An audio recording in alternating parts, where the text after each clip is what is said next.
Bismillahirrahmanirrahim. Assalamu alaikum dear students. I'm your instructor Mohammad Kasim Riyaz, head of zoology department. और आज हम first lecture ले रहे हैं science of global challenges subject का। ये माइनर सब्जेक्ट है। आपकी क्लास बीबीए हो सकती है, इंग्लिश हो सकती है, केमिस्ट्री हो सकती है, एचएनडी हो सकती है। तो ये तमाम क्लासेस के अंदर ये सब्जेक्ट जो है वो आ रहा है। तो इसकी वर्थ और इसकी इम्पोर्टेंस बिल्कुल इसी तरीके से ही है जैसे कई सारे माइनर्स ऐसे हैं, जैसे टीएचक्यू है या मैथमेटिक्स है या कंप्यूटर साइंसेज है, जैसे साइकोलॉजी है, जैसे आप लोग स्टडी कर रहे हैं मोस्ट ऑफ। तो सिमिलरली ये सब्जेक्ट भी अब यूनिवर्सली तकरीबन मोस्टली डिग्रीज के अंदर ये ऑफर किया जा रहा है। तो यही इसकी इम्पोर्टेंस है कि इस सब्जेक्ट को पढ़ने वाले मोस्ट ऑफ द स्टूडेंट्स जो हैं वो बाद में हमारे फ्यूचर लीडर्स बनेंगे, फ्यूचर राइटर्स बनेंगे, फ्यूचर नॉवलिस्ट बनेंगे, फ्यूचर स्टोरी टेलर्स बनेंगे। ये हमारे माशरे को ये चीज़ एड्रेस करवाने की इंतहाई ज़रूरी है, जिसके लिए ये subject most of the students जो हैं या मोस्ट ऑफ द क्लासेस जो हैं उनको ये दिया जा रहा है। तो साइंस ऑफ ग्लोबल चैलेंजेस को स्टार्ट करते हैं। बिस्मिल्लाहिर्रहमानिर्रहीम। Science of global challenges refers to as the interdisciplinary and collaborative effort of scientists and researchers to address complex, large-scale issues that affect the entire world. तो बुनियादी तौर पर ये एक जो है वो इज्तमाही कोशिश है, इज्तमाही एफर्ट है। इसके अंदर कोशिश ये की जा रही है रिसर्चर्स के ज़रिए और जो पॉलिसी मेकर्स हैं या डिसीजन मेकर्स हैं उनके ज़रिए इन तमाम सबको एक पेज पर इकट्ठा किया जा रहा है ताकि ऐसे फैसले किए जा सकें, ऐसे जो हैं वो ऐसी रिसर्चेस की जा सकें जिसके ज़रिए जो फ्यूचर है वो डेवलप किया जा सके, या जो ह्यूमन बींग्स हैं उनको आने वाले चैलेंजेस, फ्यूचर चैलेंजेस जो हैं उनके लिए तैयार किया जा सके। तो आखिर ऐसे कौन से ग्लोबल चैलेंजेस हैं? देखिए, कुछ ऐसे मसाइल होते हैं, कुछ ऐसी चीज़ें होती हैं जो रीजनली इफेक्ट करती हैं, जो रीजनल प्रॉब्लम्स कहलाती हैं, जिनका जो दायरा कार है या जिनका जो पोटेंशियल है वो सिर्फ उस इलाके को या उस लिमिटेड सी प्लेस को इफेक्ट करता है। लेकिन कुछ ऐसे इश्यूज होते हैं, कुछ ऐसी चीज़ें होती हैं जिनका जो स्पेक्ट्रम है या जिनका जो इफेक्टिंग पोटेंशियल है वो लार्जर देन द कंट्री होता है, लार्जर देन द सोसाइटी होता है। तो इन्हें हम जो है वो ग्लोबली एक्सेप्टेड चैलेंजेस कह सकते हैं। ये ऐसे चैलेंजेस जिससे पूरा डायरेक्टली और इनडायरेक्टली पूरा ग्लोब, पूरी दुनिया, जो हमारा प्लेनेट अर्थ है, ये इफेक्ट हो सकता है। एक कंट्री की कंट्रीब्यूशन या एक कंट्री की जो है कोई भी अगर वो डिस्ट्रक्टिव एफर्ट्स कर रहे हैं तो उसका इफेक्ट सिर्फ उस कंट्री को नहीं है बल्कि ये पूरी वर्ल्ड को, पूरी दुनिया को, पूरे ग्लोब को जो है वो इफेक्ट करेगा। तो उन चैलेंजेस को हम ग्लोबल चैलेंजेस कहेंगे। वन बाय वन देखते हैं वो चैलेंजेस कौन से हैं। इनमें से कुछ ऐसे चैलेंजेस हैं जो हमारे कोर्स का हिस्सा हैं और बाकी ऐसे चैलेंजेस हैं जिनके बारे में हाव न होना बहरहाल आपको ज़रूरी है। तो उनमें सबसे पहला चैलेंज हमारे पास क्लाइमेट चेंज है। तो क्लाइमेट चेंज डिफाइन करने से पहले, क्लाइमेट चेंज समझने से पहले ये जानना ज़रूरी है कि क्लाइमेट क्या होता है। दो बेसिक सी टर्म्स हैं, बहुत ज़्यादा कॉमनली, सबसे ज़्यादा शायद जो नॉर्मली यूज़ होने वाली टर्म्स हैं वो यही दो हैं, वेदर एंड क्लाइमेट, यानी मौसम और आब हवा। जो वेदर होता है या मौसम होता है, ये टेम्परेरी शॉर्ट टर्म जो है वो कैलकुलेशंस होती हैं बायोटिक और एपैटिक फैक्टर्स की, जैसे टेम्परेचर है, प्रेसिपिटेशन है। जब भी हम कहते हैं कि जी यहाँ का मौसम कैसा है, तो मौसम से मुराद वो कुछ दिनों का कैलकुलेटेड हिसाब किताब हो सकता है, वो कुछ मंथ्स का मैक्सिमम जो है वो कैलकुलेशंस हो सकती हैं जिससे हम अंदाज़ा कर सकते हैं कि ये मौसम कौन सा है। ऑन दी अदर हैंड जो आबो हवा है, ये क्लाइमेट है, इससे मुराद क्या होता है? लॉन्ग टर्म, ये जो है वो सैकड़ों सालों तक, कई सदियों की जो है वो हो सकती हैं स्टडीज़ हैं जिनका निचोड़ बताया जाता है कि जैसे जो गल्फ़ कंट्रीज़ हैं, जो अरब है, इसकी सरजमी, यहाँ की आबो हवा सख्त है या गर्म है। इसी तरीके से अगर हम कनाडा की बात करें या रशिया की बात करें तो इनका जो इनका जो क्लाइमेट है ये आमतौर पर ये टेम्परेट पोर्शन पे या जो है वो ठंडे इलाकों में जो है इसका शुमार होता है। तो क्लाइमेट चेंज, इससे मुराद जो आबो हवा है उसमें होने वाली तब्दीली। याद रखिएगा, ये वेदर चेंज नहीं है, मतलब 3 माह बाद जैसे मौसम तब्दील हो रहा है या ये सीजनल चेंजेस आती हैं, तो ये सीजनल चेंजेस नहीं है, ये क्लाइमेट यानी आबो हवा में आने वाली तब्दीली है जो ह्यूमन बींग्स को और इस दुनिया में पाए जाने वाले तमाम प्लांट्स को, बैक्टीरिया को, ह्यूमन बींग्स को और एनिमल्स को इफेक्ट कर रहे हैं। तो आबोहवा की तब्दीली से क्या होगा, बुनियादी तौर पर क्या होगा, इसकी वजह से जो है वो हमें इफेक्ट क्या हो रहा है, जो क्लाइमेट चेंज है उसकी वजह से इसके लिए एक छोटा सा कॉन्सेप्ट जो है वो डेवलप करने के लिए हमें द डाइंग सन एक सबक था, उसके ऊपर जाना पड़ेगा। इंटरमीडिएट में आप ये सबक पढ़ के आए हैं। द डाइंग सन इंग्लिश में था, माइट भी शायद फर्स्ट ईयर में था या शायद सेकंड ईयर में था, मुझे एग्जैक्टली याद नहीं है। अब द डाइंग सन सबक के अंदर आप लोगों ने ये बात उसके राइटर ने लिखी थी कि किसी भी प्लेनेट के ऊपर अगर लाइफ एग्जिस्ट करनी है तो वो एक टॉलरेबल रेंज के अंदर रहनी, टेम्परेचर की भी एक मखसूस रेंज होगी, प्रेसिपिटेशन की या ह्यूमिडिटी एक मखसूस रेंज होगी, जिस रेंज के अंदर जो है वो सर्वाइवल हो सकेगा, पॉसिबल हो सकेगा। किसी भी जो है वो अगर प्लेनेट के अंदर ये टॉलरेंस या टॉलरेबल रेंज पाई नहीं जाती है तो उस प्लेनेट पर, उस सरजमीन पर या उस गोला पर, उस प्लेनेट पर सर्वाइवल या लाइफ जो है वो एग्जिस्ट नहीं कर सकती। कुछ ऐसे प्लैनेट्स हैं जो सूरज के बहुत ज़्यादा क्लोज हैं, जिसकी वजह से वहाँ पर टेम्परेचर बहुत ज़्यादा है और वो टॉलरेबल नहीं है।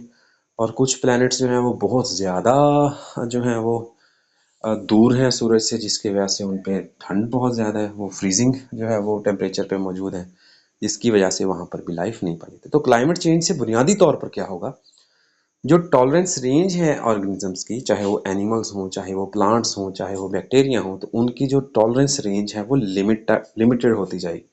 जैसे ही टॉलरेंस रेंज लिमिटेड होगी तो ये लिमिटेड टॉलरेंस रेंज प्रमोट करेगी ऑर्गेनिजम्स के खात्मे का, एक्सटिंक्शन को या नापेद होने को वो बढ़ावा देंगी, जिसकी वजह से वो तेजी के साथ ऑर्गेनिज्म जो है वो खत्म होंगे। बहुत सारी ऐसी स्पीसीज हैं, बहुत सारे ऐसे ग्रुप ऑफ ऑर्गेनिजम्स हैं, जानदार हैं, जो मुख्तलिफ तरह की मोड ऑफ जो है वो टेम्परेचर्स में या मुख्तलिफ तरह के मोड ऑफ क्लाइमेट को जो है वो में सर्वाइव कर सकते हैं। लेकिन कुछ ऐसे ऑर्गेनिजम्स हैं जिनके लिए उनका जो स्पेसिफिक टेम्परेचर है, स्पेसिफिक मोड है, स्पेसिफिक मस्कन है, हैबिटेट है, वो मखसूस है। अगर वो उनको दस्तयाब नहीं होगा तो वो जानदार जो है वो सर्वाइव नहीं कर सकते। कुछ मिसालें यहाँ पर ऐड कर लेते हैं, बल्कि उसको आगे हम डिस्कस करेंगे जब ये क्लाइमेट चेंज की डिटेल आएगी। नेक्स्ट है जी ग्लोबल हेल्थ। तो इसमें सबसे ज़रूरी चीज़ पैंडेमिक्स हैं। किसी भी किस्म की जो वर्ल्ड वाइड डिजीज़ आती है, जैसे हम सब ने पैंडेमिक कोविड-19 को अपनी आंखों से देखा और उससे होने वाले डिस्ट्रक्शन को अपनी आंखों से देखा, उसकी वजह से जो है वो डिस्ट्रॉय होने वाली इकोनॉमीज़ को अपने सामने देखा, और कंट्रीज़ को, और जो एजुकेशन सिस्टम्स हैं, और कई सारी चीज़ें जो उसके डायरेक्ट और इनडायरेक्ट इफेक्ट्स हैं, वो सब हम लोग हमने अपने सामने देखे। तो ये पैंडेमिक से जो है वो करना, compete करना, और इसके साथ साथ जो है वो ओवरऑल हेल्थ केयर सिस्टम दुनिया के जो है उनकी इम्प्रूवमेंट करना, ये एक चैलेंज है। बहरहाल तमाम कंट्रीज़ के रिसोर्सेज एक तरह नहीं है, तमाम कंट्रीज़ की जो हेल्थ केयर के लिए जो अप्रोच है वो एक तरह नहीं है, तमाम कंट्रीज़ की इकोनॉमी एक तरह नहीं है, वो जो एक तरह एक जैसा एक इक्वल स्टैंडर्ड का हेल्थ केयर जो हैं स्टैंडर्ड्स हैं उनको वो मेंटेन कर सकें। तो ये काफ़ी सारे चैलेंजेस हैं, काफ़ी सारे मसाइल हैं जो ग्लोबल हेल्थ को लेकर आते हैं। तो फिर पैंडेमिक्स जो है वो एक बुनियादी कॉन्सेप्ट है। जाहिर सी बात है तमाम कंट्रीज़ भी उसकी वैक्सीन डेवलप नहीं करने की पोजीशन में थी। फिर जिन कंट्रीज़ में वैक्सीन डेवलप हो गई, फिर उनमें जो मामला थे वो सारे हमने देखे थे। Next is food security. दुनिया के अंदर उतने इंसान पाए नहीं जाते जितनी खुराक पैदा होती है, या जितना गंदम डेवलप होती है, जितना अनाज पैदा होता है, अगर ब्रॉडर मीनिंग में बात करें। असल इशू क्या है, जितना भी अनाज पैदा होता है हम उस अनाज को हर पर्सन तक पहुंचा नहीं पाते हैं, या हम स्टोरेज की तरफ चले जाते हैं अपनी स्टेट की, अपनी कंट्री की जो है वो सिक्योरिटी के लिए, फूड सिक्योरिटी के लिए। लेकिन इसके जो फाइनल रिजल्ट्स हैं, या इसके जो अल्टीमेशंस हैं, इवेंचुअली क्या होते हैं, ये काफ़ी जो हैं वो नुकसानदेह चीज़ें डेवलप हो सकती हैं। तो ये इंश्योरिंग फूड सिक्योरिटी, दुनिया में जितने भी अफराद पाए जाते हैं उन तमाम तक बैलेंस डाइट जो है, यानी कि ऐसी खुराक जिसके अंदर तमाम न्यूट्रिएंट्स अपनी प्रॉपर प्रोफाइल के अंदर पाए जाते हों, वो उनको प्रोवाइड किए जाएं। एक कॉन्सेप्ट माल न्यूट्रिशन का आता है, अगर हम एचएनडी के स्टूडेंट्स को थोड़ा सा इंगेज करना चाहें। माल न्यूट्रिशन के अंदर कभी भी ये नहीं होता कि उन अफराद को खुराक मिल नहीं रही है, दस्तयाब नहीं है, खुराक उनके पास होती है, लेकिन उसके जो बैलेंस प्रोफाइल है उसमें जो तमाम फैक्टर्स रिक्वायर्ड होते हैं, कार्ब्स की अमाउंट है या प्रोटीन का एक प्रोफाइल है, लिपिड का प्रोफाइल है, मिनरल्स का प्रोफाइल है, वाइटामिन का प्रोफाइल है, फाइबर का प्रोफाइल है, वो उसमें प्रॉपर नहीं होता, जिसकी वजह से जो है वो पर्सन जो है वो माल नरिश्ड रह जाते हैं, या उनकी जो ग्रोथ है वो स्टंटेड हो जाती है, या बाकी सारे जो हेल्थ इश्यूज हैं वो उनके साथ आ जाते हैं। तो ये फूड सिक्योरिटी डायरेक्टली और इनडायरेक्टली ह्यूमन बींग्स को का एक चैलेंज है, ह्यूमन बींग्स के लिए को जो है वो ग्लोबली इस चीज़ को एड्रेस करने की ज़रूरत है। Next is biodiversity loss. Biodiversity, पहले ये समझ लें कि बायोडाइवर्सिटी होता क्या है। जो एफएससी मेडिकल बैकग्राउंड के स्टूडेंट्स हैं उनके लिए ये पॉइंट समझना, ये चीज़ मेमोराइज करना, याद रखना शायद निस्बतन बाकियों की निस्बत आसान हो, लेकिन हम बाकी सबको साथ लेकर चलेंगे। बायोडाइवर्सिटी से मुराद होती है variety of life present on this planet. इस दुनिया पर, इस धरती पर पाई जाने वाली जितनी भी तरह की लाइफ है, जितनी भी वैरायटी की, जितनी भी टाइप की लाइफ है, उन तमाम को हम कलेक्टिवली बायोडाइवर्सिटी कहते हैं। अब बायोडाइवर्सिटी लॉस, यानी कि बायोडाइवर्सिटी लॉस से क्या मुराद, इसकी इस चीज़ को समझाने के लिए, यार जो वैरायटी है उसको जो इसके रिमूवल को समझाने के लिए थोड़ा सा कॉन्सेप्ट एग्रीकल्चरल बैकग्राउंड से मैं देना चाहूँगा। 2 एकड़ ज़मीन है, एक ए है हमारे पास और दूसरा बी है। जो पहला फार्म है हमारे पास ए, जिसको हमने नाम दिया, और दूसरे को हमने बी नाम दिया। जो ए फार्म है इसके अंदर हमने सिर्फ एक तरह के प्लांट्स लगाए हुए हैं। वो गंदम हो सकती है, वो मकई हो सकती है, वो चावल हो सकते हैं, वो बाजरा हो सकता है, वो कोई एक टाइप की फील्ड है। सारा फार्म हमने उस एक फसल का लगा लिया। लाइकवाइज जो दूसरा हमारे पास एकड़ था, जो बी हमारे पास है, उसके अंदर हमने क्या किया, उसके अंदर हमने वैरायटी डेवलप, उसके अंदर कुछ शहतूत के दरख्त लगा दिए, कुछ मोरिंगा प्लांट्स लगा दी हैं, कुछ कलवंजी के दरख्त लगा दी हैं, कुछ उसमें मकई के पौधे लगा दी हैं, कुछ उसमें जो है वो हमने ये शेडो प्लांट्स जैसे कीकर है या शीशम है, ऐसे दरख्त लगा दिए। तो इसके नतीजे में क्या होगा, अब इस जो फार्म है इसके अंदर भी पौधे ही पाए जाते हैं और दूसरे में भी पौधे ही पाए जाते हैं तो दोनों सेम ही है, लेकिन एक चीज में ये दोनों डिफर हैं। वो क्या है, वो है वेराइटी। फर्स्ट फार्म जो था हमारा ए फार्म, उसके अंदर सारे पौधे एक ही टाइप के थे, मोनोकल्चर था, लेकिन दूसरी टाइप के अंदर वेराइटी ज्यादा थी। अच्छा, अब इससे इफेक्ट क्या हो, इससे हम बेनिफिट क्या हासिल कर सकते हैं, वो समझने के लिए सबसे पहले इतना समझ लें। जैसी गंदम पक जाती है, अगर उस फार्म के अंदर सिर्फ गंदम लगी हुई है, जैसे ही वो पकती है, अब ये कुछ मंथ्स के अंदर जो है वो गंदम ने पकना शुरू हो जाना, बल्कि कुछ डेज के अंदर ही गंदम पकना शुरू हो जाएगी। जैसे ही उसको हल्की सी भी किसी जगह से हीट मिलती है या फायर इग्निशन मिलती है, तो उसके नतीजे में वो पूरी की पूरी फसल जल जाती है। लेकिन क्या हो, अगर एक ऐसे फार्म के अंदर वो गंदम लगी हुई है जहाँ पर और दूसरी वैरायटी के भी प्लांट्स हैं, ट्रीज मौजूद हैं, तो निस्बतन जो नुकसान है या जो रीहैब प्रोसेस है वो इजी होगा। तो यही है बायोडाइवर्सिटी लॉस, जिसकी वजह से क्या है, जो दुनिया के अंदर पाई जाने वाली वैरायटी है या दुनिया के अंदर पाई जाने वाली फॉर्म्स है, वैरायटी है, डाइवर्सिटी है, ये डाइवर्सिटी खत्म होती चली जा रही है। इस बात को इस तरीके से हम कर सकते हैं, जैसे बारहसिंगा है या हिप्पोपोटामसेस हैं या लाइन्स हैं, इनकी तादाद बहुत तेज़ी के साथ कम होती चली जा रही है। पांडास हैं, जाइंट पांडास जो हैं, इनकी तादाद बहुत तेज़ी के साथ कम हो रही है। तो ये तेज़ी के साथ जो तादाद कम हो रही है, ये फाइनली क्या हो जाएगा, फिर हमारे बच्चे सिर्फ कहानियों के अंदर इन चीज़ों को सुन सकेंगे, अगर आज हमने इनके लिए कोई मिटिगेशन प्रोसेसेस या कोई जो है प्रिवेंटिव मेजर्स ना किया। बायोडाइवर्सिटी लॉस के बाद है जी पॉवर्टी रिडक्शन, गुर्बत का खात्मा। ये बहुत बड़ा चैलेंज है। दुनिया की जो ग्लोबल इकोनॉमीज़ हैं इनमें कैपिटलिज्म बहुत ज़्यादा कॉमनली प्रैक्टिस की जा रही है। कैपिटलिज्म के नतीजे में क्या होता है, जो इक़्तिदार है या पावर है वो कुछ हाथों के अंदर लिमिटेड हो जाती है, कुछ हाथों के अंदर इकट्ठी हो जाती है। ये बिजनेस के स्टूडेंट्स इसको कई जो है वो फैक्टर्स में कई सारे तरीक़ों से इस चीज़ को जानते हैं, कैपिटलिज्म को। तो वहाँ पर क्या होता है, मोस्ट ऑफ द पर्सन जो हैं उनके पास पावर नहीं होती है, यानी कि इकोनॉमी में वो स्टेबलाइज नहीं होते हैं। तो जिसकी वजह से जो रिच बिकम्स रिचर और जो पुअर होता है वो बिकम्स पुअरर है। लेकिन उसमें फिर पॉवर्टी रिडक्शन एक इंतहाई इम्पोर्टेंट ग्लोबल चैलेंज है। अब उस जगह पर इस ग्रेडियंट को, ये जो अफरात तफरीत है, ये जो फ़र्क इतना ज़्यादा बड़ा डिवेल्प होता चला जा रहा है, इस फ़र्क को कम करना ये एक ग्लोबल चैलेंज है, दुनिया भर के लिए बहुत बड़ा एक चैलेंज है। Next is pollution.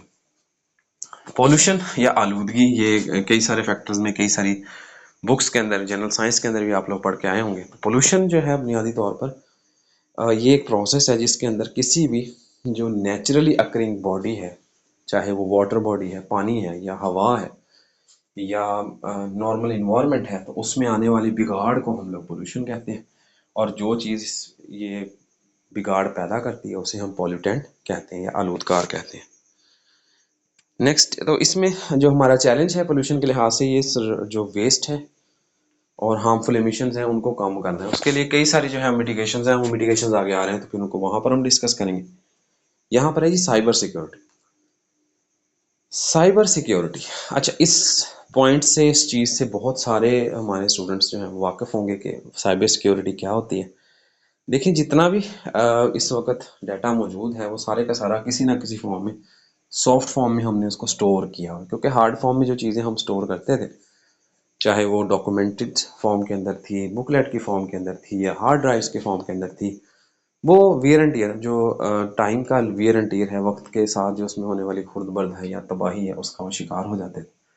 तो इसका एक जो है वो सिंपल सोल्यूशन वो ये निकाला गया कि डाटा को सेव कर लिया गया, स्टोर कर लिया गया सॉफ्ट फॉर्म के अंदर, स्टोरेज डिवाइसेस के अंदर, या दूसरे अल्फाज में हम कह सकते हैं कि उसको इंटरनेट पे जो है वो सेव कर दिया गया। लेकिन अब जो इंटरनेट पे डाटा हमने सेव किया है या जो हमने सॉफ्ट फॉर्म में किसी जगह पर हमने डाटा जो है उसको प्रिजर्व किया हुआ है या कंजर्व किया हुआ है, स्टोर किया हुआ है, अब उस डाटा की वैलिडिटी क्या है, उस डाटा की सिक्योरिटी क्या है, और उस डाटा की जो है वो उसकी ऑथेंटिसिटी, उसको किस तरीके से प्रोटेक्ट किया जाता है, this is belongs to, this is called है what we called as cyber security.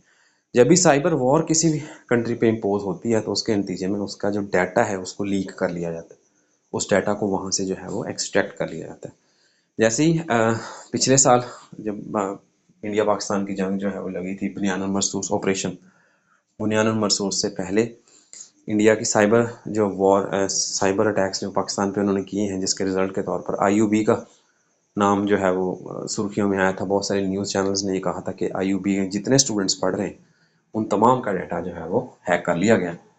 Similarly अभी रिसेंट जस्ट कुछ डेज, कुछ मंथ्स पहले की बात है, जिस वक्त जो है वो during match, world T20 match के दौरान जो है वो पाकिस्तान के बहुत सारे टीवी चैनल्स और जो लाइव स्ट्रीमिंग एप्स हैं उनको हैक कर लिया गया था।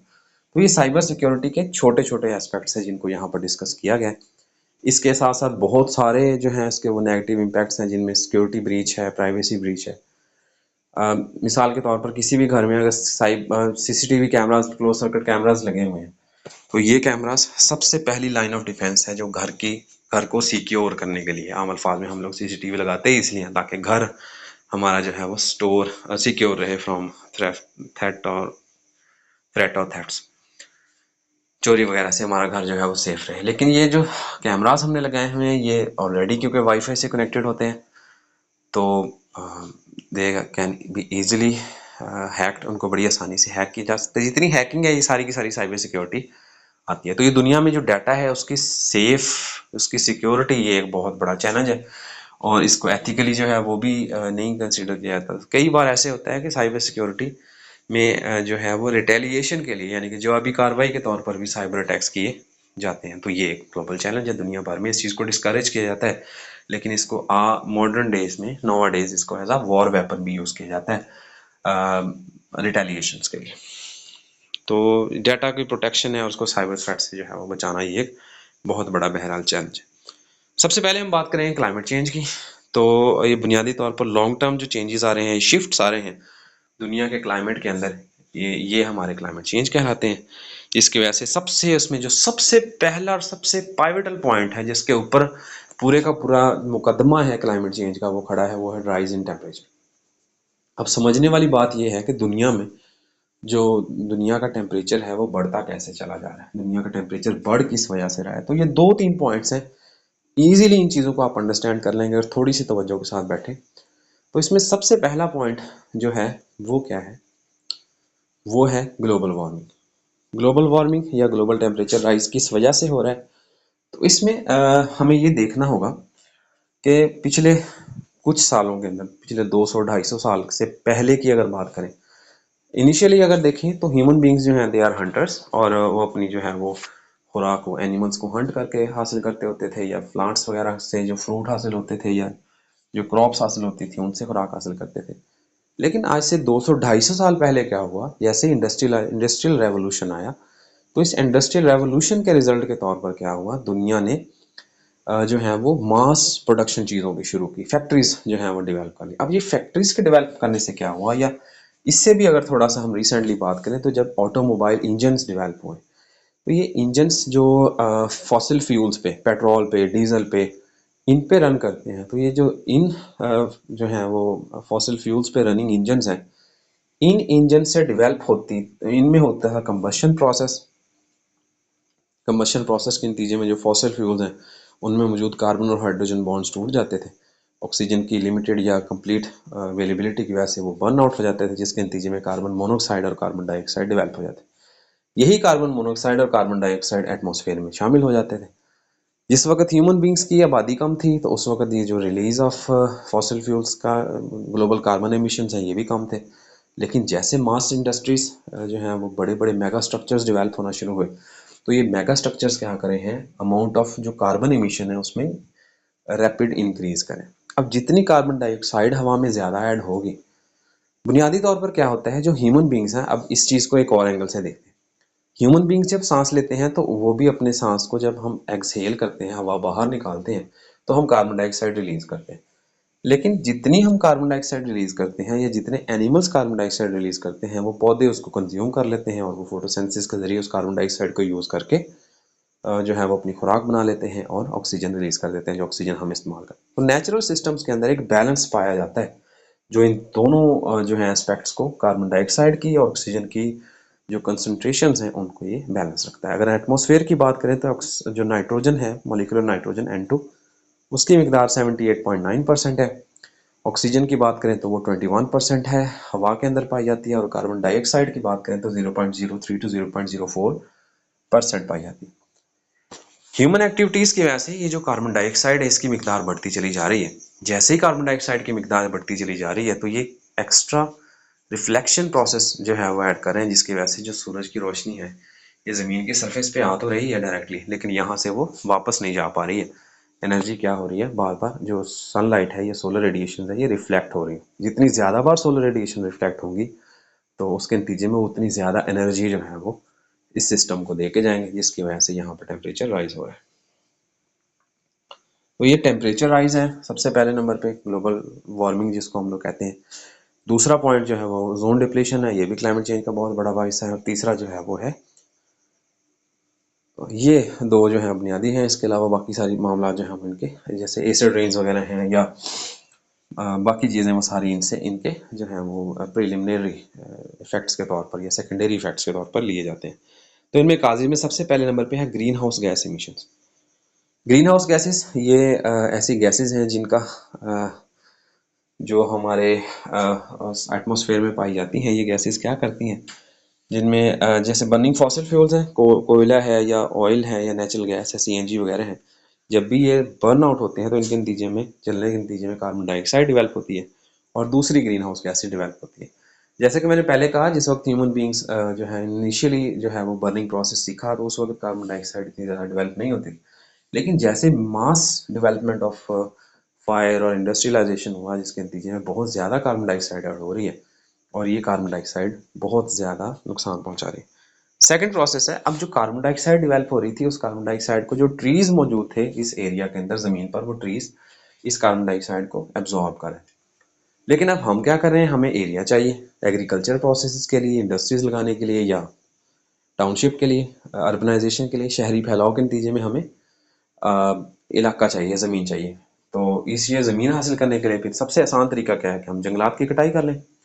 जैसे ही हम जंगलात की कटाई करते हैं, तो जो दरख्त इतने सालों से वहाँ पर कार्बन डाइऑक्साइड को एब्जॉर्ब कर रहे थे, तो वो जो नेचुरल फिल्टर्स लगे हुए थे, उन फिल्टर्स को हम, या हमारे हेल्पर्स लगे हुए थे, उन हेल्पर्स को हम ख़त्म कर रहे हैं, जिसकी वजह से जो एब्जॉर्बेंस है कार्बन डाइऑक्साइड की, वो कम हो रही है। जैसे एब्जॉर्बेंस कम हो रही है, तो उसके नतीजे में कार्बन डाइऑक्साइड की कंसनट्रेशन हवा में बढ़ती चली जा रही है। Next is industrial activity. ये हम पहले ही बात कर चुके हैं कि ह्यूमन बींग्स की जितनी भी एक्टिविटीज़ हैं, उनमें दो एक्टिविटीज़ सबसे बड़ी हैं जिनकी वजह से कार्बन एमिशन ज़्यादा हो रही है। सबसे पहले नंबर पे जो मेगा स्ट्रक्चर्स हैं, इंडस्ट्रीज हैं, फैक्ट्रीज लगा रहे हैं हम, इनमें होने वाला जो कंबशन प्रोसेस है उसके नतीजे में बहुत सारी कार्बन डाइऑक्साइड डेवलप हो रही है। और दूसरे नंबर पे जो ऑटोमोबाइल्स, हम ये गाड़ियाँ वगैरह या मोटरसाइकिल्स यूज़ करते हैं, इनसे जो धुआं पैदा होता है तो ये भी कार्बन एमिशन में अपना किरदार अदा करता है। इसकी इफेक्ट सबसे पहला क्या हो रहा है जी, ये हम बात कर चुके हैं इसके ऊपर कि ये टेम्परेचर राइज कर रहे हैं। दुनिया का टेम्परेचर कैसे राइज करते हैं इस पर भी बात हो चुकी कि जो सूरज से आने वाली सोलर रेडिएशन है, ये रेडिएशन ज़मीन की सरफेस से टकरा के रास्ते में अगर इनके कोई भी ऑब्जेक्ट नहीं आ रहा है तो ये वापस स्पेस में चली जाती है। लेकिन अगर कोई भी ऑब्जेक्ट आ रहा है तो ये सब्जेक्ट से टकराएंगी और रिफ्लेक्ट बैक हो जाएंगी, वापस आ जाएंगी ज़मीन की सरफेस पे। तो ये जितनी ज़्यादा रिफ्लेक्शन होगी उसके नतीजे में वो इतनी ज़्यादा एनर्जी ज़मीन की सरफेस में इस सिस्टम में ऐड कर देंगे, जिसकी वजह से टेम्परेचर राइज हो जाएगा। नेक्स्ट दूसरा इसका इफेक्ट जो है वो melting of the ice keeps है। आइस केप्स बुनियादी तौर पर क्या होते हैं, सारा साल दुनिया के अंदर जो फ्रेश वाटर अवेलेबिलिटी होती है या फ्रेश वाटर जो दस्तयाब होता है पानी, वो जो हमारे ग्लेशियर्स हैं इनकी मेल्टिंग की वजह से डेवलप होता है। हमारे ग्लेशियर्स ये रेजरवायर्स होते हैं, ये ज़ख़ीरा होते हैं पानी का। जब तक ये इनमें पानी मौजूद होता है तो हमें फ्रेश वाटर अवेलेबल होता है। लेकिन अब ये देखा गया है कि मोस्टली ज़्यादातर जो फ्रेश वाटर बॉडीज़ हैं, जैसे दरियाए रावी है या इस किस्म के वाटर बॉडीज़ हैं, इन वाटर बॉडीज़ में साल के मोस्ट ऑफ द पोर्शंस पानी ही नहीं होता। हमारी नहरें जो हैं वो भी खुश्क होती हैं। तो उसकी वजह ये है कि जो आइस कैप्स हैं या ग्लेशियर्स हैं उनकी मेल्टिंग बहुत ज़्यादा तेज़ी के साथ हो रही, जिसकी वजह से वो पानी जो हमें पूरे साल के लिए काफ़ी था, अब वो क्योंकि टेम्परेचर राइज हो चुका है, अब वो पानी कुछ महीनों के अंदर अंदर जो है ये वो बर्फ़ जो है वो कुछ महीनों के अंदर अंदर मेल्ट आउट हो जाती है, जिसकी वजह से खुश्क के या ड्रॉट्स के जो है खुश्क साली के चांसेस वो बढ़ रहे हैं। थर्ड चीज़ जो है वो है एक्सट्रीम वेदर्स। हाँ, ये सबसे ख़तरनाक चीज़ है। वेदर कंडीशन जैसे फ्लड्स हैं, अब ये फ्लड बहुत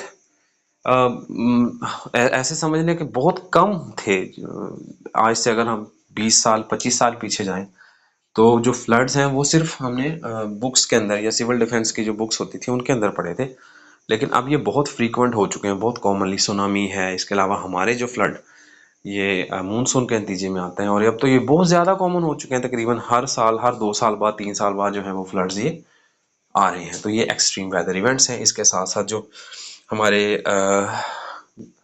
टाइफून्स हैं, हॉरिकन्स हैं, ये काफ़ी कॉमन हो चुके हैं। और इसके अलावा अगर हम जो है वो नॉर्मल हमारे वेदर की बात करें तो जो गर्मियाँ हैं वो भी एक्सट्रीम लेवल की जा रही हैं, और सर्दियाँ जो हैं वो भी एक्सट्रीम लेवल की। सर्दियाँ तो खैर नहीं, इस इलाके में, जिस एरिया में हम लोग रहते हैं, यहाँ पर जो समर सीजन है ये ज़्यादा एक्सट्रीम लेवल पर जाता है। Next point global climate change का जो है ये हमारे पास है जी ओशन एसिडिफिकेशन। अब ओशन एसिडिफिकेशन समझने के लिए जी, ओशन एसिडिफिकेशन से बुनियादी तौर पर मुराद क्या होगी, समुद्र के अंदर जो पानी पाया जाता है ये पानी मखसूस किस्म का प्रोफाइल रखता है। इसके अंदर जो सॉल्ट्स और मिनरल्स की डिपोजिशन है या उनकी जो डिसोल्यूशन है, जो उसमें मिनरल्स और सॉल्ट्स उसमें डिज़ोल्व हुए हुए हैं, हल हुए हुए हैं, उनका एक मखसूस प्रोफाइल है, एक मखसूस मिकदार है, इस तरह समझ लें। अब जैसे ही वो पानी के अंदर मौजूद ऑक्सीजन और हाइड्रोजन जो हैं वो हवा में मौजूद कार्बन डाइऑक्साइड के साथ रिएक्ट करते हैं तो इस रिएक्शन के नतीजे में कार्बोनिक एसिड डेवलप होता है। तो ये कार्बोनिक एसिड एक इंतहाई जो है वो एसिड नाम से ज़ाहिर है। अब जो वाटर बॉडीज़ हैं या समुद्री हयात हैं उनमें टॉलरेंस रेंज काफ़ी कम होती है। बुनियादी उसकी वजह ये होती है कि उनमें जिस इन्वायरमेंट में वो पाए जाते हैं पानी के अंदर, तो पानी के अंदर जो कंडीशंस हैं वो यूजुअली बहुत कम चेंज होती हैं, जिसकी वजह से उनकी बॉडी वेल स्टेबलाइज्ड होती है towards that their respective environment. लेकिन जैसे उनका माहौल तब्दील होता है तो वो तब्दील शुदा माहौल उनके लिए चैलेंज के तौर पर आता है। इस बात को एक ह्यूमन एग्जांपल से समझने की कोशिश करते हैं। आज से 2-4 साल पहले की बात है, कराची के अंदर, अब कराची का जो इन्वायरमेंट है वो यूजुअली वो मॉडरेट होता है। मॉडरेट से मुराद ये है कि ना वहाँ बहुत ज़्यादा गर्मी होती है, ना वहाँ बहुत ज़्यादा सर्दी होती है। और अगर एक दिन सारा सूखा गुजर गया तो शाम को ही, नहीं तो सुबह अगले दिन बारिश लाजमी वहाँ पर होती है, जिसकी वजह से वो एक मॉडरेट सा इन्वायरमेंट जो है वो डेवलप डेवलप रहता है। लेकिन जैसे ही आज से 4-5 साल पहले की अगर बात करें तो रमज़ान शरीफ के अंदर हीट वेव डेवलप हुई और उस हीट वेव की वजह से लोग जो हैं वो सन बर्न की वजह से या लू लगने से वो वहाँ पर बीमार होना शुरू हुए। तो ये होता है क्योंकि जो जिस इलाके में आप लोग रहते हैं आपकी बॉडी अल्टीमेटली उसके मुताबिक अडेप्ट हो जाती है, लेकिन जैसे ही वहाँ पर एक्सट्रीम कंडीशन आती है या एक्सट्रीम वेदर इवेंट्स आते हैं जिसकी वजह से वो मामला ख़राब हो जाते हैं। तो इसका जो है वो जिसकी वजह से मेरी लाइफ वहाँ पर जो है वो डिस्टर्ब हो जाती है। अब इसकी मिटिगेशन या इसके जो हल हैं वो क्या है हमारे पास, इसका सोल्यूशन हमारे पास क्या है? सबसे पहला सोल्यूशन है रिन्यूएबल एनर्जी। क्लाइमेट चेंज की बुनियादी वजह ह्यूमन बींग्स जो हैं वो उसको इन्वॉल्व ह्यूमन बींग्स जो इसमें सबसे बड़ा किरदार अदा कर रहे हैं। मैंने जैसे पहले अर्ज की तो दो वजूहत है। पहली वजह है ऑटोमोबाइल्स, जितना भी हम ये यूज़ कर रहे हैं, बाइक्स यूज़ कर रहे हैं, गाड़ियाँ यूज़ कर रहे हैं, ट्रांसपोर्टेशन में जितना ज़्यादा हम फॉसल फ्यूल यूज़ कर रहे हैं, पेट्रोल यूज़ कर रहे हैं, डीजल यूज़ कर रहे हैं, तो इसको हमें स्विच करना होगा, हमें शिफ्ट करना होगा टुवर्ड्स मोर रिलायबल और मोर रिन्यूएबल एनर्जी रिसोर्स, जिसके नतीजे में पोल्यूशन कम से कम पैदा हो और क्लाइमेट कम से कम तब्दील हो। सिमिलरली इंडस्ट्रीज जो हैं उनके भी जो फ्यूल है उसके लिए हमें कोई ऐसा सोर्स ढूंढना होगा जो ज़्यादा रिलायबल हो, ज़्यादा रिन्यूएबल हो और वो एमिशन या पोल्यूशन कम से कम कॉज करे। जिसमें हम रिन्यूएबल एनर्जी में सोलर एनर्जी है, बहुत कॉमनली यूज़ हो रही है, विंड एनर्जी है, ये जो बड़े मेगा स्ट्रक्चर्स होते हैं जैसे चक्कियाँ वगैरह हैं या टरबाइन्स वगैरह हैं तो उनके साथ जनरेटर्स वगैरह हैं, उनके साथ ये विंड मिल को यूज़ किया जा सकता है। और दूसरे एनर्जी रिसोर्सेज रिन्यूएबल एनर्जी, यानी कि रिन्यूएबल एनर्जी रिसोर्सेज में वो ऐसे रिसोर्स को इस्तेमाल करते हैं जिसको डिप्लीशन का या जिसके ख़त्म होने का चांस कोई ना। Next is energy efficiency. हमें ऐसे जो हैं वो डिवाइसेस यूज़ करनी चाहिए, हमें ऐसी जो है वो ऐसी इंस्ट्रूमेंट्स यूज़ करने चाहिए जो टेक्नोलॉजिकली एडवांस्ड हों और वो कम से कम जो है वो पोल्यूशन पैदा करें। मिसाल के तौर पर अगर आप लोग इंजन्स की ही बात करें तो जो भाप से चलने वाले इंजन थे या मिट्टी के तेल से चलने वाले इंजन थे तो वो बुनियादी तौर पर बहुत ज़्यादा पोल्यूशन काज करते थे। तो हमें उन तमाम जो ओल्ड मेथड्स हैं या रिमोट मेथड्स हैं उन मेथड्स को छोड़ के मोर रिलायबल मेथड्स की तरफ या ऐसे जिनसे पोल्यूशन कम से कम पैदा हो और पोल्यूशन अल्टीमेटली क्लाइमेट चेंज जो है उसका बायस ना बने, उससे रुकना होगा। Next is restoration reforestation. Reforestation से मुराद ऐसी जगह पर प्लांट्स लगाना जहां पर पहले प्लांट्स मौजूद थे, उनको हमने काट लिया। अब काट लेने के बाद जो नई जगह है उसी जगह पर हमें दोबारा से प्लांट जो है वो लगाने होंगे, ये रिफॉरेस्टेशन कहलाता है। जो एग्जिस्टिंग फॉरेस्ट हैं हमें उनकी बका के लिए, उनकी सर्वाइवल के लिए एफर्ट्स करनी होंगी। तो यहाँ पर कई सारी चीज़ें जो हैं वो ऐड की जा सकती हैं। यहाँ पर 2 पॉइंट्स ऐड की जा, बल्कि 3 पॉइंट्स ऐड किए जा सकते हैं। अगर हम पाकिस्तान की बात करें तो जो रिफॉरेस्टेशन के नतीजे में वो 3 एरियाज़ ऐसे हैं जो ऑनरेबल मेंशन यहाँ पर हम कर सकते हैं। उनमें सबसे पहला एरिया हमारे नियर बाय है, जिस जगह पर हम लोग पाए जाते हैं मियाँ चन्नू से बहुत ही नियर बाय है, वो है चीचा वतनी का जंगल। अगर उस तरफ का ट्रिप लगे आप लोगों का या आप देखें तो वहाँ पर बहुत वाइडर एंगल पर बहुत बड़ी जगह पर जो है वो जंगल पाया जाता है। तो ये जो है वो एक जंगल है, इसको रिस्टोर किया जा सकता है। सिमिलरली सेकेंडली छांगा मांगा बहुत बड़ा जो है वो हैंडमेड ह्यूमन बींग्स की जो है इन्वॉल्वमेंट से हासिल होने वाला या बनने वाला जंगल है छांगा मांगा जंगल।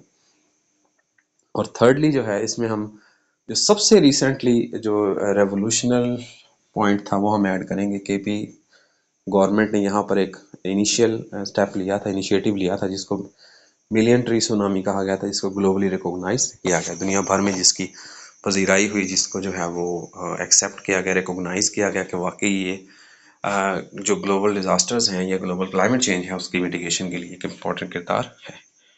नेक्स्ट है जी, इसके साथ साथ पॉलिसी एंड रेगुलेशन। हमें गवर्नमेंट्स को इन्फोर्स करना होगा, गवर्नमेंट्स को जो है वो इन्वॉल्व करना होगा कि वो ऐसी पॉलिसीज़ डेवलप करें, ऐसे कानून बनाएं जिन कानूनों के रिजल्ट के तौर पर क्लाइमेट चेंज के इफेक्ट्स जो हैं, जैसे अब कॉमनली एक सुनवाई है, एक न्यूज़ है कि रिन्यूएबल जो डिवाइसेस हैं या जो ऑटोमोबाइल्स हैं उनको इनकरेज किया जाए, जिसकी वजह से आजकल आप लोग देख रहे हैं कि बहुत ज़्यादा इलेक्ट्रिक बाइक्स जो हैं वो हमारे इलाके में आ रही हैं। तो इसकी सबसे पहली या प्राइमरी वजह ये है ये डिस्करेज किया जा रहा है जो ऑटोमोबाइल्स हैं हमारी, फॉसिल फ्यूल रनिंग जो बाइक्स हैं या गाड़ियां हैं उनको डिस्करेज किया जा रहा है और प्रमोट किया जा रहा है, इनकरेज किया जा रहा है रिन्यूएबल एनर्जी इलेक्ट्रिक बाइक्स या इलेक्ट्रिक व्हीकल्स को। दूसरा जो हमारे पास इफेक्ट है, दूसरा जो हमारे पास चैलेंज है वो है ग्लोबल हेल्थ। तो बुनियादी तौर पर इसमें जो क्वालिटी ऑफ हेल्थ है, जो सेहत का म्यार है उसको बेहतर करना है, और इक्विटी इन हेल्थ यानी कि तमाम अफराद को मुसावियाना सेहत के जो सेहत और सफाई के या सेहत से मुतल्लिक जो उनके हैं उनको किया जाए, डील किया जाए इक्वली विदाउट डिस्क्रिमिनेशन पूरी दुनिया के अंदर। और इसके साथ साथ जो है किसी किस्म की बाउंड्री, इम्तियाज ना रखा जाए लोगों के दरमियान कि ये अफ्रीकन पर्सन हैं या ये एशियन पर्सन हैं, ये अमेरिकन हैं, बल्कि सबको इक्वली ट्रीट किया जाए हेल्थ केयर सिस्टम। तो इसमें सबसे पहला चैलेंज आता है इन्फेक्शियस डिजीज। बहुत इंपॉर्टेंट पॉइंट है इन्फेक्शियस डिजीज, कोई भी ऐसी बीमारी जो किसी कॉजेटिव की वजह से, किसी चीज़ की वजह से, किसी फैक्टर की वजह से, किसी जो है वो किसी बीमारी पैदा करने वाली चीज़ की वजह से अगर कोई बीमारी हो रही है तो इसे हम इन्फेक्शियस डिजीज़ कहते हैं, जिनमें हमारे पास HIV एड्स आ सकता है, ट्यूबरक्लोसिस आ सकता है और मलेरिया आ सकता है।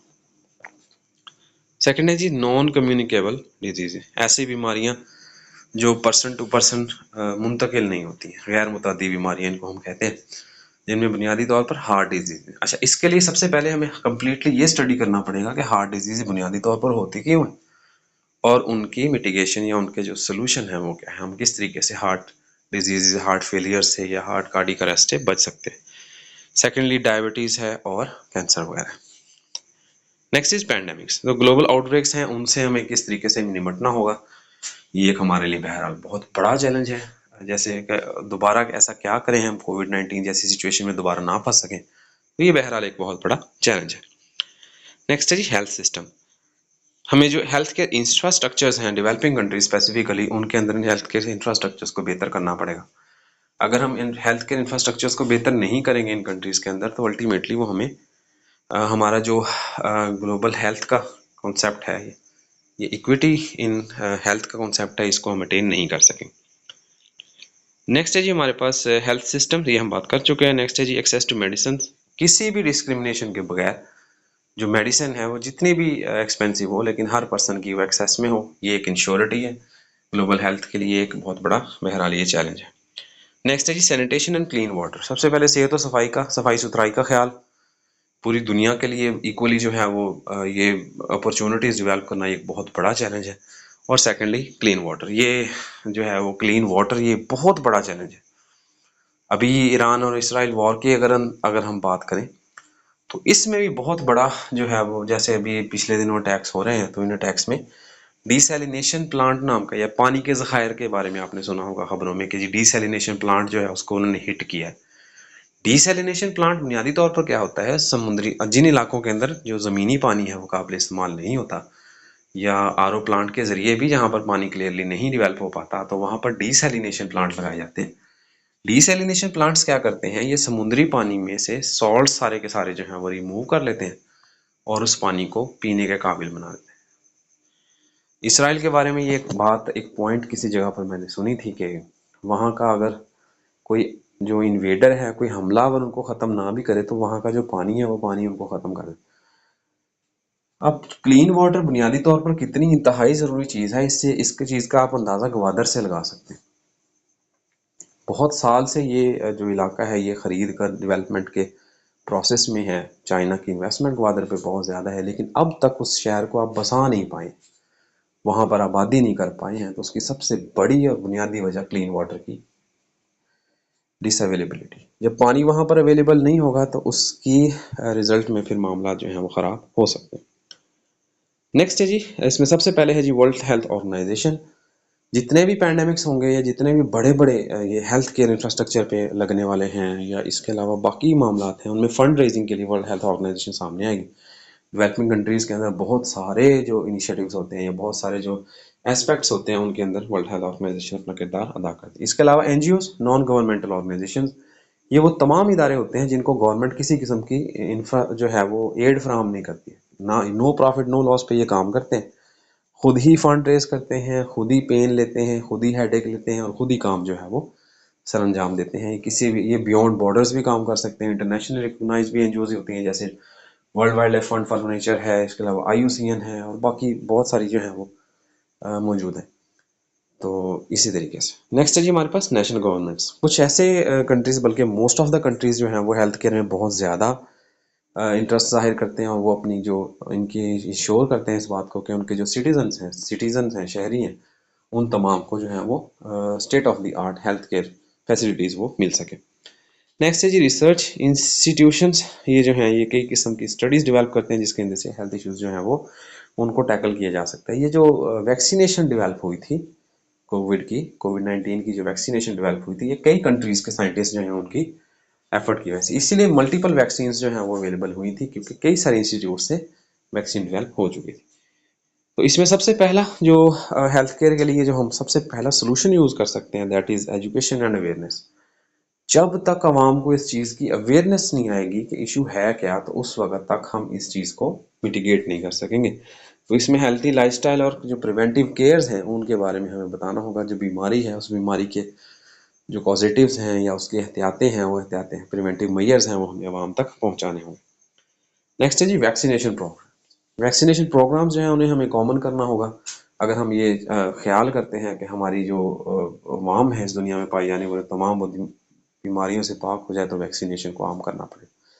वैक्सीनेशन का कॉन्सेप्ट इस इलाके में, जिस इलाके में हम लोग पाए जाते हैं, या कुर्रा अर्ज़ में खित्ता है जिसको हम अर्ज़ पाकिस्तान कहते हैं, उसके अंदर हेल्थ केयर का इशू यहाँ तक पहुँच चुका है कि कितने सालों से, अंदाज़ा कोई लगाएं, 40 45 50 सालों से पाकिस्तान में पोलियो वैक्सीनेशन चल रही है, लेकिन इस साल भी 1 से 2 पोलियो केसेस जो हैं वो रिपोर्ट हुए हैं। पोलियो केसेस रिपोर्ट होने की असल वजह यही है, जब पर्सनस इस चीज़ में डिले दिखाते हैं, लैग दिखाते हैं, वैक्सीनेशन इम्प्रॉपरली होती है, इम्प्लीमेंट नहीं हो पाता ये प्रोग्राम, तो जिसके नतीजे में फिर ये इफेक्ट्स आ जाते हैं। तो ये जो है वो प्रिवेंटिव डिजीज़ के बारे में वैक्सीनेशन इंतहाई ज़रूरी है। नेक्स्ट है जी रिसर्च एंड इनोवेशन। हमें रिसर्च के बारे में जो हेल्थ की हैं डिजीज़ हैं या जो इक्विपमेंट्स हैं उनके बारे में रिसर्च करना पड़ेगी। बहरहाल रिसर्च के बगैर गुजारा नहीं है, नहीं तो फिर हम लोगों की तरफ देख रहे होंगे, जैसे कोविड में देख रहे थे कि जी हमें वैक्सीन मिले कहीं से, और वो वैक्सीन हम फिर लगाना शुरू करें। इसके अलावा इंटरनेशनल कोऑपरेशन, ये इंतहाई ज़रूरी है। इंटरनेशनल कोऑपरेशन से मुराद जो कंट्रीज़ हैं वो कोऑपरेशन करें एक दूसरे के साथ, जो है वो अपना डाटा शेयर करें, अपना नॉलेज शेयर करें, अपनी जो वैक्सीनेशंस हैं या दूसरी एक्सपर्टीज़ हैं वो एक दूसरे के साथ शेयर करें। तो ये एक इंतहाई ज़रूरी चीज़ है। ये जो है ये सॉलिडेरिटी और ह्यूमन जो हेल्थ है, ये एक ह्यूमन राइट है, इंसानी हक है। इसको अगर हम बेस बनाएं या ये एक वन लाइनर के तौर पर यूज़ करें, तो ये बहुत ज़्यादा मोटिवेटेड या बहुत ज़्यादा फ़ायदेमंद हो सकता है। इससे नेक्स्ट है हमारे पास फूड सिक्योरिटी, जो हम नेक्स्ट लेक्चर में कवर करेंगे। फर्स्ट लेक्चर है, और फर्स्ट लेक्चर में हमारा 2 ग्लोबल जो हमारे की एस्पेक्ट्स हैं जिनको हमने कवर किया। सबसे पहले क्लाइमेट चेंज है और सेकेंडली ग्लोबल हेल्थ। बाकी जैसे जैसे हम चलते जाएंगे तो फिर वो बाकी चीज़ें आती रहेंगी। इन चीज़ों को आप देख लें एक दफ़ा अच्छे तरीके से, और इनमें कोई क्वेश्चन हो आपका तो आप विद इन क्लास टाइम जो है, जो आपका 12:30 से 3 बजे तक का टाइम है, उस टाइम के अंदर अंदर आप वो क्वेश्चन रेज कर सकते हैं और आपको आंसर मिल जाएगा। बहुत शुक्रिया।